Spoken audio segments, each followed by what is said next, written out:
Next on Arizona 360, a teacher's strike in West Virginia sends a message to educators in southern Arizona. There's enough frustration that definitely discussions are taking place. Plus, an update on water levels in Lake Mead as farmers in central Arizona prepare for a potential shortage. Which crops are economically feasible here? Which ones are politically allowed here? Tucson celebrates authors, and we check in with a nonprofit helping people of all ages learn how to read. 90% of the battle is the self-confidence that folks have. Hello and welcome to Arizona 360. I'm Lorraine Rivera. Thank you for joining us. More money for teachers in West Virginia. That's the result of a 9-day strike in which teachers abandoned classrooms, all in an effort to get West Virginia lawmakers to agree to a 5% pay raise. And it worked. Governor Jim Justice signed a bill late this week. Now there are talks of other states orchestrating their own movements. We asked Jason Freed, president of the Tucson Education Association, if the national movement is doing anything to motivate teachers here in Arizona.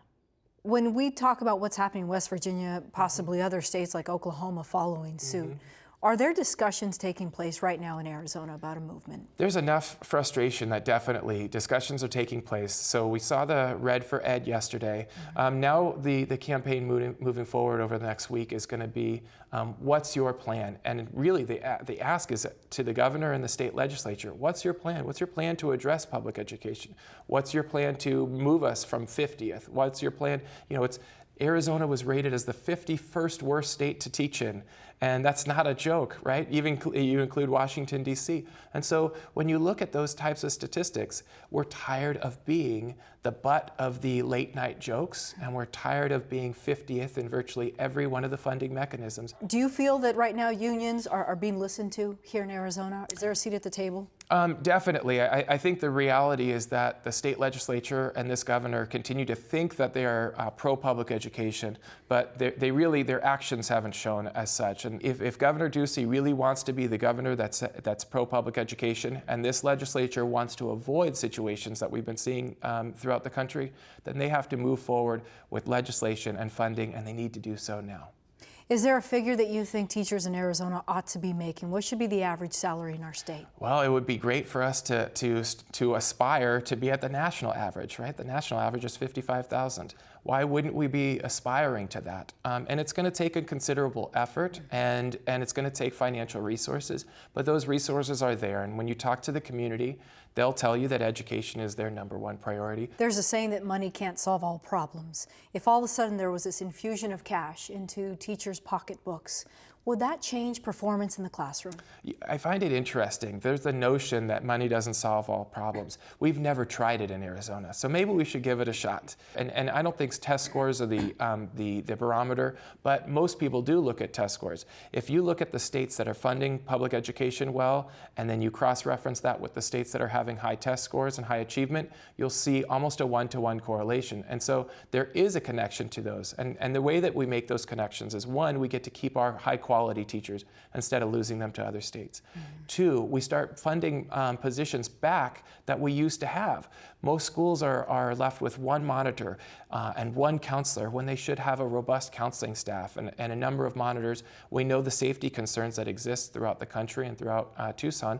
Having more monitors would be something that this funding could do for us.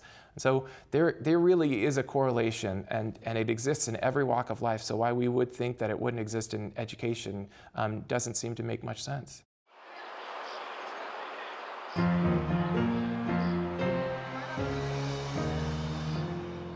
At the start of the year, we told you about Governor Ducey making water conservation a bigger priority. Now we're getting a look at some of the policies he wants lawmakers to consider. The governor wants to prevent a shortage in Lake Mead by expanding something called forbearance, where groups conserve how much they use and store what's left over in the lake in an effort to keep levels up. 1075 is the number everyone is watching, because when water levels in Lake Mead fall below 1,075 feet above sea level, a shortage gets declared. Governor Ducey's office says there's nearly a 50% chance of that happening in 2020. For some perspective on the impact a shortage would have, we turn to Sharon Megdal, director of the Water Resources Research Center at the University of Arizona. When we hear less than 40% full, and knowing that water is such a precious resource, you don't want to call this doomsday, but a lot of people hear this and think we're having to prepare for a crisis or an emergency of some sort. Well, I would rather think about the situation with Lake Mead and the potential of shortage as not a crisis, but a challenge that we're preparing ourselves for. Because a crisis tends to suggest that nobody knew about it and something happened. In this case, we've known that we're vulnerable to a shortage declaration.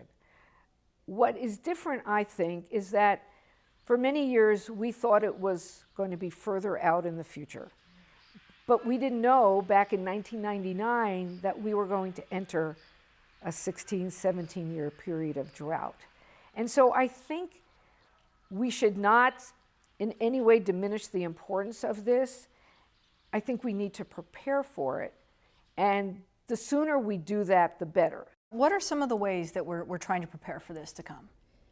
Well, Arizona, for a number of years now, has been engaging in voluntary agreements and transactions to leave water in Lake Mead. They involve conservation. They involve what's called forbearance, where you forbear from taking water off the river and that's left in the river. And that term forbearance allows certain accounting rules to be used by the federal government. And there's a very active discussion going on right now among all 7 of the basin states, and also involves Mexico, as to formalizing some of these things that we've done in terms of conservation and forbearance. But we've been very active. As I see it, the water users, the communities, and all have been coming together to try to figure out how collectively we can avoid shortage. Because once shortage hits, that's when the guidelines that have been adopted by the Secretary of the Interior kick in. And then it's, okay, you're cut, agriculture's cut, this is what happens, and we don't have as much control over our destiny as we might by deciding how we cut back in a voluntary way.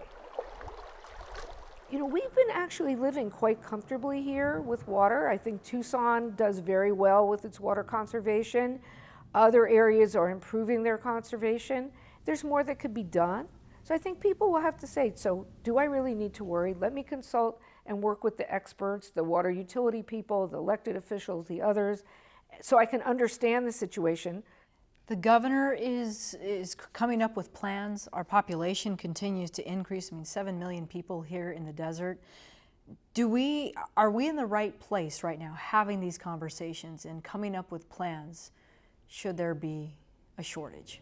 Regarding the Colorado River, I think it's actually excellent that there's been a heightened discussion, a renewed awareness of the importance of discussing these things on a statewide basis.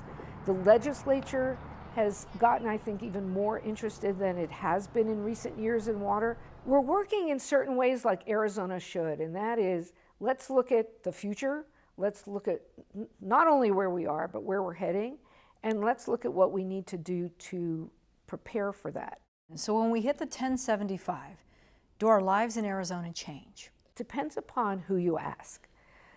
Because if you ask that of city residents like Tucson, Phoenix, you will not see a change because that first level shortage does not affect the municipalities. And even if we had a deeper shortage, we have the Arizona Water Banking Authority that's been storing millions of acre-feet of water underground for times of shortage for the municipalities. But there are others who get hit quite hard if there's a shortage under the current regulations, particularly the farmers in central Arizona, because they are the first to be cut when there is a shortage.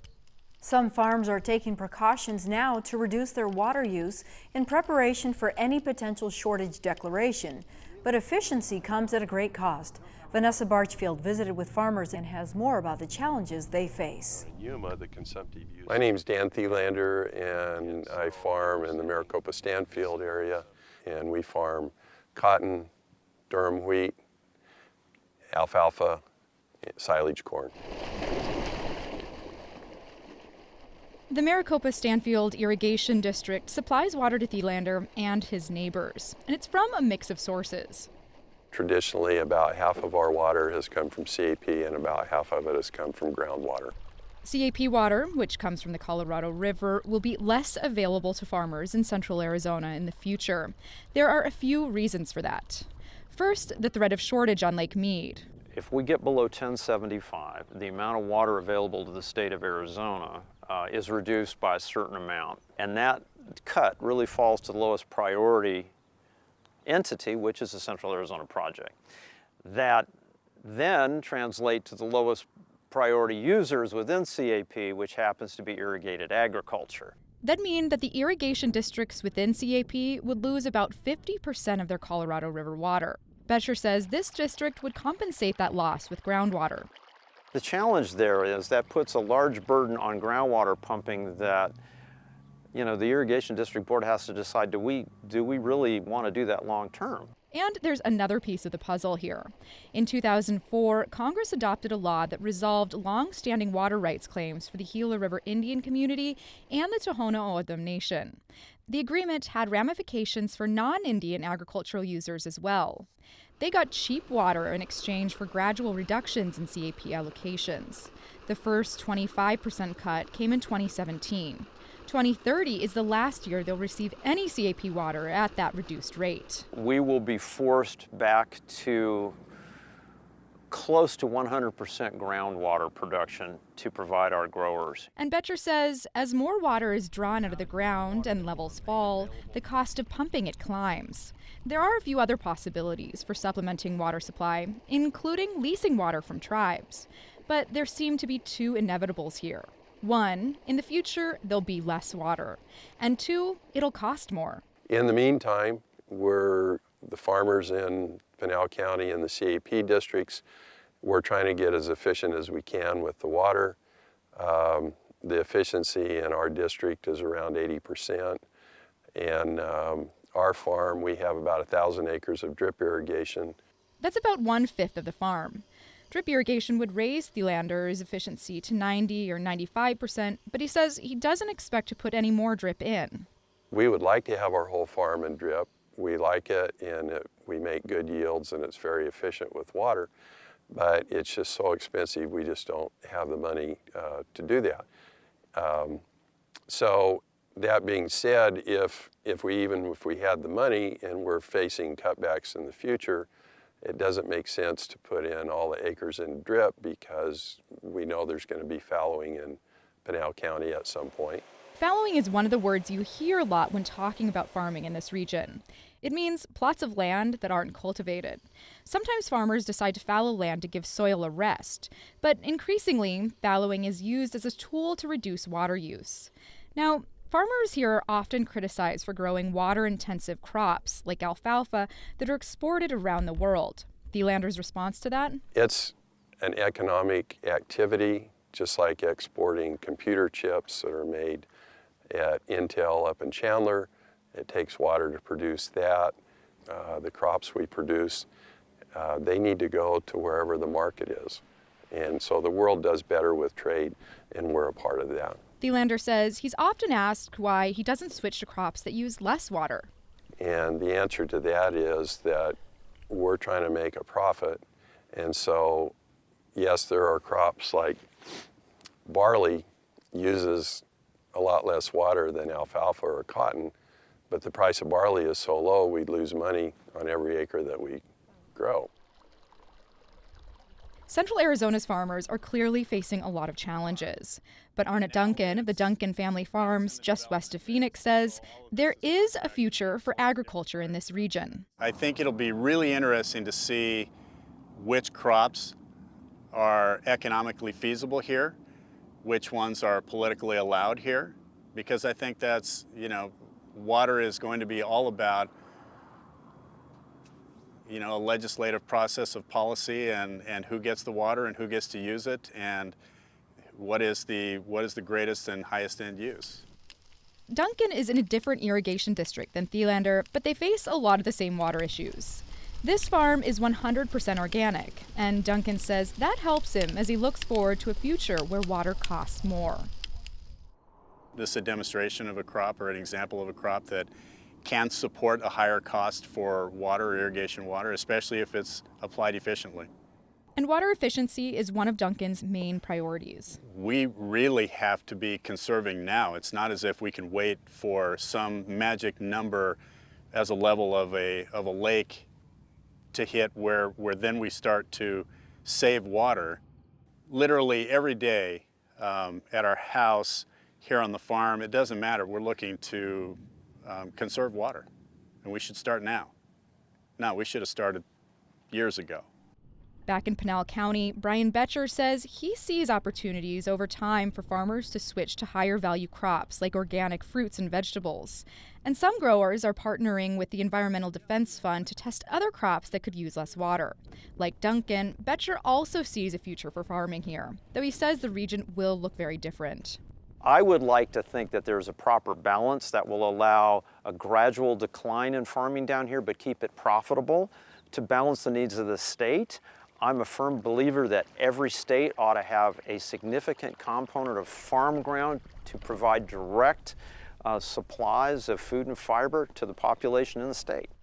The society, the public policy has got to get on board and agree that that's a value. And if it is, I think we'll make the water supplies available and we'll find that balance.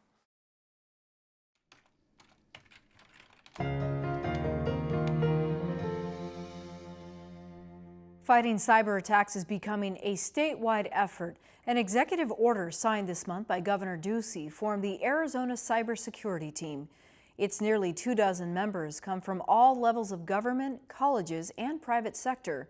Among their goals, make recommendations on how to address cybersecurity issues, advance cybersecurity-related education, and improve how organizations across the state collaborate to address any threats. To get a better understanding of the vulnerabilities that exist today, we recently spoke to Lee LeClaire, the Director of Cyber Operations for the web development firm Amphibian.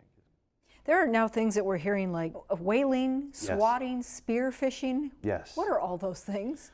So spear phishing is basically a typical phishing attack is just a general thing. Everybody's gotten those emails that talk about a Nigerian banker or whatever. Spear phishing is a much more dangerous type of thing.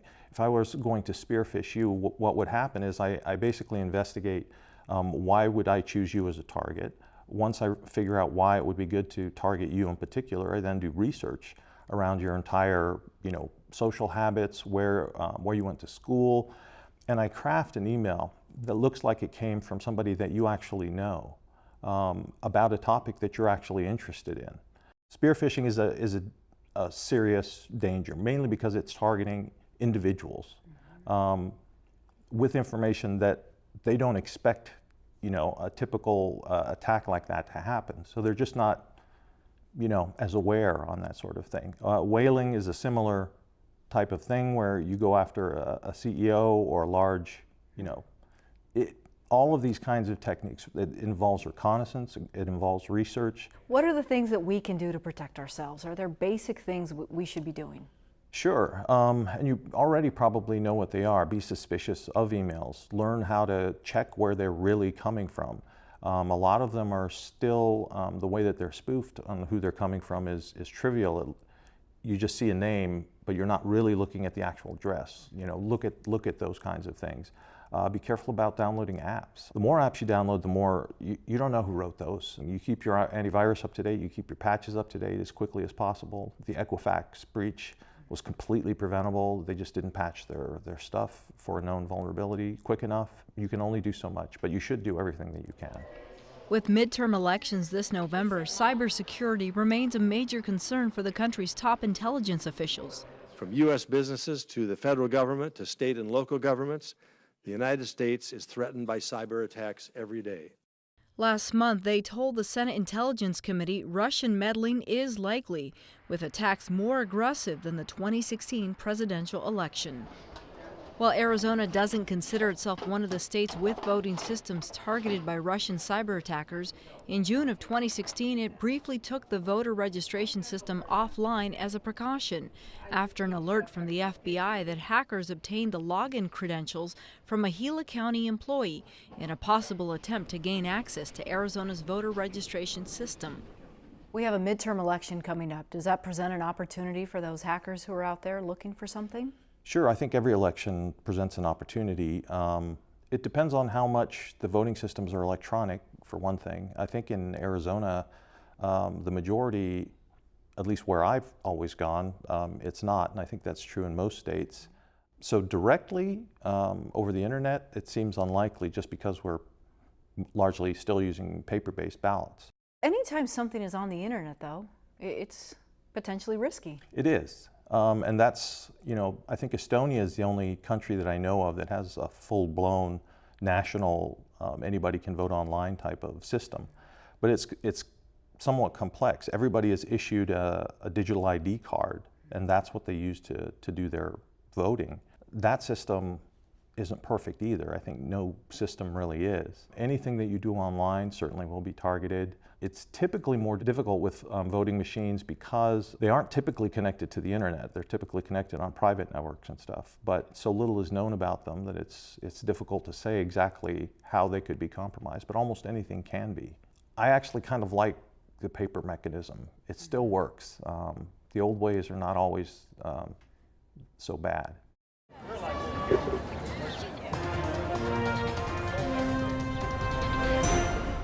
This weekend, Tucson hosts one of the largest book fairs in the country. The Tucson Festival of Books brings together authors and readers from across the U.S. The goal is to celebrate reading and promote literacy. In southern Arizona, Literacy Connects is a nonprofit that helped more than 50,000 people last year. Sydney Bolton is the Learning Center coordinator and shared the organization's vision with us. Our mission is to enhance learning opportunities and open a world of opportunities for people of all ages through literacy and creative expression. You say people of all ages. I mean, yes. We see the gamut of people who come into your facility asking for assistance. We do, and some of the programs are out in the community. Okay. So for example, the Reach Out and Read Southern Arizona is getting physicians to prescribe reading to new mothers, new fathers, new families. Mm-hmm. And so that's like a birth to 3-year-olds. So after every well check with the doctor, the parent and child receives a free book. Mm-hmm. And so they're building a library at home. Mm-hmm. And then in our Reading Seed program, that's in the school, that's K-3. Mm-hmm. At some schools it might even be K-5, but that provides a reading coach. Mm-hmm. And they get to meet at least twice a week and championing reading with those young readers and giving a love of reading and how fun it could be, and at the same time providing that additional support that they might need to keep up or to progress in their schooling. A lot of us take reading for granted. Yes. And some of us think that we're quite proficient, and then we're tasked with reading something that's really dense, and then we find ourselves struggling. How do you know when you're a good reader, or when you're decent, you're capable at it? I think that's individual for everyone. Yeah. And so one of the things we do, especially with adults, is we have a program that helps folks, we call it cycling and coaching. And we ask the reader, is that comfortable for you? Mm-hmm. And so especially with adults, we're always putting that back on. And one of the things I think Literacy Connects does wonderfully is it's a partnership. It's not, I'm the person who has all the knowledge and I'm imparting that to you, but it's a partnership with, even with our children, to engage in reading. Mm-hmm. And how you know is, do you see the smiles and do you see the giggles, or do you see the, that felt comfortable for me? Yeah. And so some of our adult learners have said, everyone always told me what I was doing wrong, but they never said what was right. When someone makes that decision that he or she wants to learn to read, yes. I mean, it's not an easy decision to make. I mean, it's a bumpy road along the way. 90% of the battle is the self-confidence that folks have. So that's providing an atmosphere where folks feel safe, they feel it's a community, and we're going to go at that person's pace. When you have someone who comes to you and says, I think I'm ready to learn to read, sure. Is there a time frame that you prepare them for? We do not do the time limit. We ask them if there's a goal that they want to reach. And then we do, sometimes that's a long-term goal, such as I want to get my GED. So we do incremental. So in the short term, perhaps it's increasing reading comprehension. And we don't claim to know what makes the light bulb go off in someone's head. So for some people, that's 6 months. For some people, that's 9. For some people, that's a couple of years. It was tiring for me to explain. This book represents that this is how I started. This is my first book that I've ever read.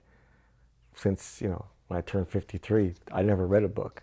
Years ago, Arizona Public Media featured the story of a gentleman named Uwe who had come to this country and didn't feel comfortable in the English language. Yes. So his first language is German, and yet he did come. And when he made that first step to learn English, he stuck with it with a one-on-one tutor for several years.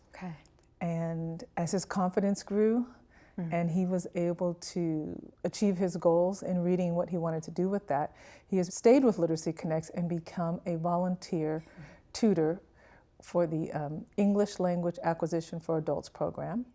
So I know what they're going through if they're sitting there like this. Okay, he's nervous. Come on, you can get over this. You don't have to be nervous. That's good. I've been there. So that's what I tell them. He is an assistant tutor with a class at the Murphy Wilmot Library.